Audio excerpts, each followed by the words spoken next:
নমস্কাৰ সমস্ত শ্ৰোতাক আমাৰ ইউটিউব চেনেল জোনাকী এণ্টাৰটেইনমেণ্টলৈ স্বাগত সম্ভাষণ জনাই আৰম্ভ কৰিবলৈ লৈছোঁ গ্ৰন্থপাঠ অনুষ্ঠান।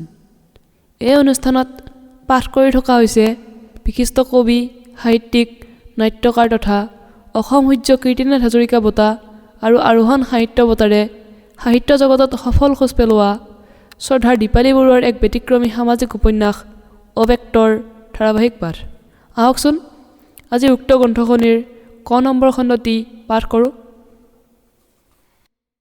গুৱাহাটীৰ এটি সৰু ভাড়াঘৰত সিহঁতৰ সংসাৰ আৰম্ভ হৈছিল। সংসাৰৰ আওভাও নোপোৱা আলসুৱা বনলতা নীৰৱৰ মৰমৰ অত্যাচাৰত দুখক পাহৰি দিনবোৰৰ সুখত ডুবি ৰৈছিল। 1-2কৈ 3 বছৰ পাৰ হৈ গ'ল। বনলতাই গমকে নাপালে। 4ৰ্থ বছৰৰ পৰা নীৰৱৰ পৰিৱৰ্তন বনলতাৰ অনুভৱ হ'বলৈ ধৰিলে। ইতিমধ্যে আস্থাৰ জন্ম হৈছিল। আস্থাৰ লগত লাগি থকা বনলতাই নীৰৱক আগৰ দৰে সময় দিব নোৱাৰা হ'ল। পত্নীৰ এয়াই যেন জগৰ। নীৰৱে মদৰ নিচাত ডুবি ৰাতি এপৰত ঘৰ সোমোৱা হ'ল। আস্থাৰ 4 বছৰ পিছত বুলবুলৰ জন্ম হ'ল। বুলবুলৰ জন্মৰ এমাহ পিছতেই বনলতাৰ গৰম চকুপানী ফটোখনত টপটপকৈ পৰিবলৈ ধৰিলে। চাদৰৰ আঁচলেৰে আলফুলে চকুপানীখিনি মচি দিবলৈ যত্ন কৰিলে বনলতাই। টানকৈ মোহাৰিলে জানোচা নীৰৱে দুখেই পায়। নীৰৱৰ উজ্জ্বল চকু আৰু গালখনত আঙুলি বুলাই আনিলে। ইমান সময়ে নিজৰ অতীতৰ মাজত সোমাই থকা বনলতালৈ আস্থাই চাই আছিল। তাই মাকক আমনি কৰিবলৈ নিবিচাৰিলে। দূৰৰ পৰাই লক্ষ্য কৰিলে দেউতাকৰ ফটোখন। দেউতাকৰ প্ৰতি থকা মাকৰ প্ৰেমে তাইক বিহ্বল কৰি তুলিলে। কিয় বাৰু এনেকুৱা হ'ল? কিয় মোমায়েকে তাইৰ দেউতাক মৰা বুলি কৈছিল? মাকে কিন্তু দেউতাকৰ কোনো কথাকে সিহঁতক কোৱা নাই। বনলতাই ফটোখন চুমা এটি খাই বুকুৰ মাজত সাৱটি চকু মুদি ৰ'ল। 10 মিনিটমানৰ পিছত গডৰেজৰ আচুতীয়া চেল্ফত আলফুলকৈ সুমুৱাই থ'লে। গডৰেজৰ দুৱাৰখন জপোৱাৰ লগে লগে আস্থা নিজৰ কোঠাত সোমাই গ'ল।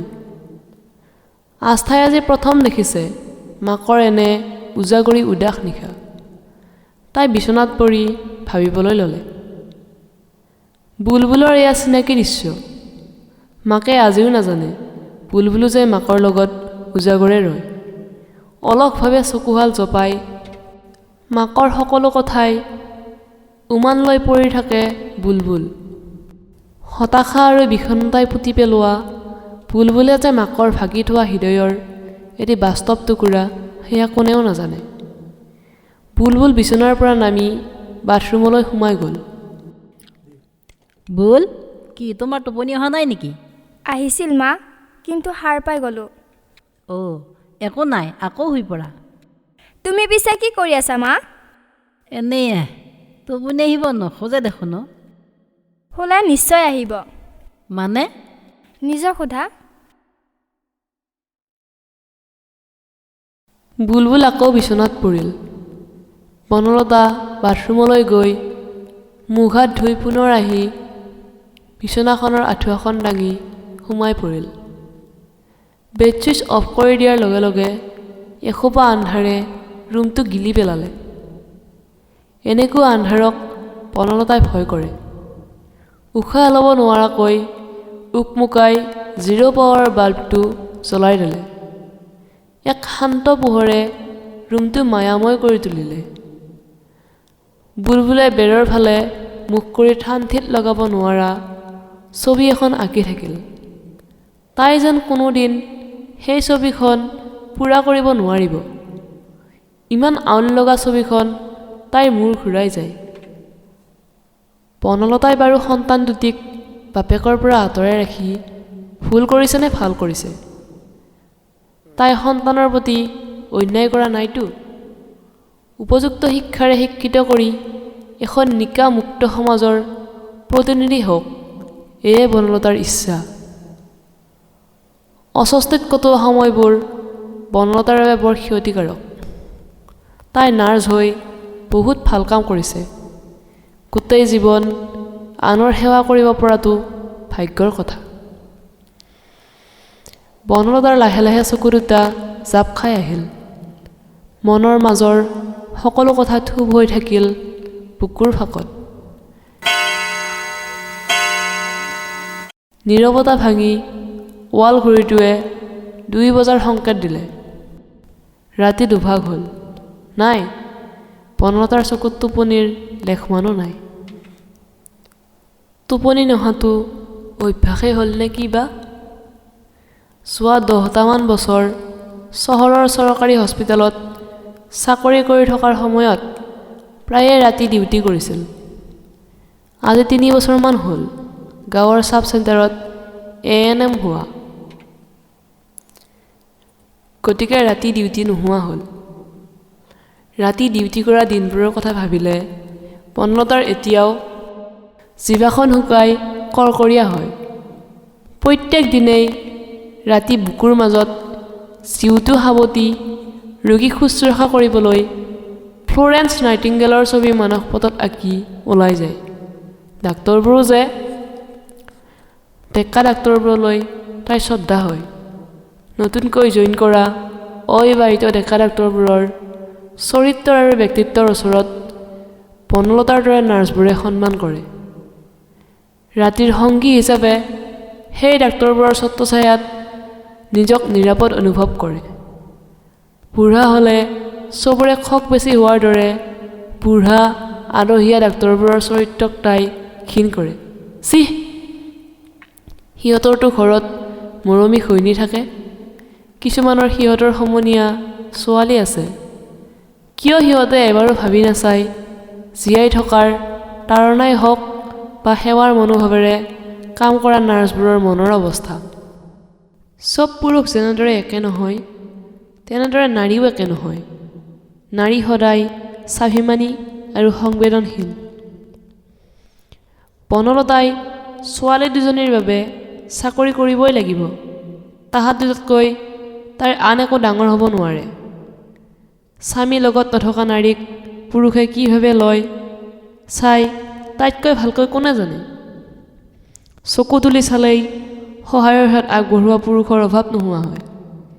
মাত্ৰ তাই এবাৰ ইয়েছ কৰিলেই হ'ল। কিমান যে লাঞ্ছনা হৈছে বনলতাই। সেই অভিশপ্ত নিশা বুঢ়া শগুন যেন লগা ডাক্তৰটোক 2 চৰ লগাই দিয়াৰ বাবে তাইৰ চাকৰি যাওঁ যাওঁ হৈছিল। ঈশ্বৰৰ ইচ্ছা ভালৰ হিংসা কম হ'লেও একেবাৰে নোহোৱা নহয়। যুৱক ডাক্তৰ নীলকমলৰ হাত দীঘল। গডফাদাৰ হৈ তেওঁ বনলতাক বচালে আৰু লগে লগে গাঁৱৰ স্বাস্থ্যকেন্দ্ৰলৈ পঠিয়াই দিলে, য'ত ৰাতিৰ বাবে সন্ত্ৰস্ত হ'বলগীয়া নহয়। নীলকমলৰ ওচৰত তাই চিৰকৃতজ্ঞ।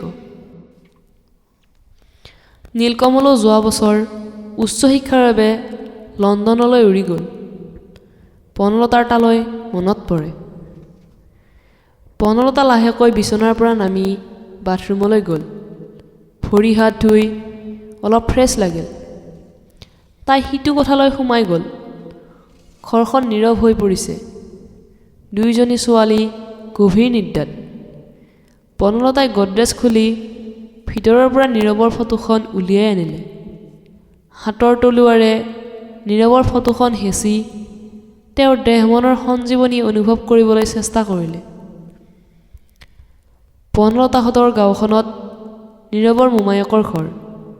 বনলতা ক্লাছ 8ত থাকোঁতে নীৰৱে মেট্ৰিক পৰীক্ষা দি মোমায়েকহঁতৰ ঘৰত এমাহ থকাকৈ আহিছিল। পাত গাভৰু বনলতা। সেউজীয়া ব্লাউজৰ লগত একে পাৰিৰ চাদৰ মেখেলা। দুইফালে বেনি গাঁঠি, মূৰত সেউজীয়া ফিটা মৰা বনলতা এটি যেন ফুটফুটীয়া পখিলা। চাইকেল লৈ যোৱা বনলতাৰ হঠাৎ চাইকেলৰ চকাত চাদৰ সোমাই মাজবাটতে পৰি ৰ'ল। সিফালৰ পৰা অহা নীৰৱে ব্ৰেক মাৰি চাইকেলৰ পৰা নামি তাইক দাঙি ধৰিলে।